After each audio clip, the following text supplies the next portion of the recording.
மகாராஜா ம் கொஞ்சம் நகர்ந்து நினைக்குங்க, உங்க மண்டை மேல இந்த காய் விழுந்துற போகுது. ஆ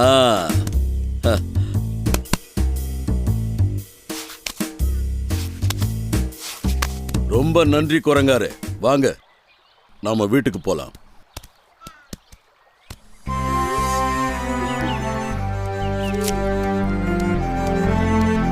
என்ன ரிஷி, இங்க என்ன பண்ணிக்கிட்டு இருக்க? இந்த பூக்கள் எல்லாம் அழகா இருக்குல்ல, அதான் பார்த்துட்டு இருக்கேன். ஆமா, இந்த பூக்கள்லாம் அழகா இருக்கு. ஹே!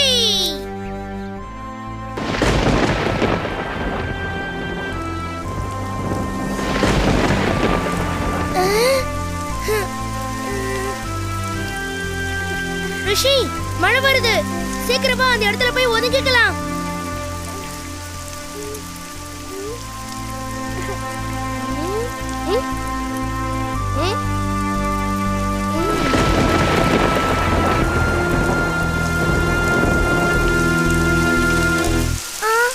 மழை அதிகமா பெய்யுது, சீக்கிரம் வீட்டுக்கு போகணும், அப்பா திட்டுவாரு.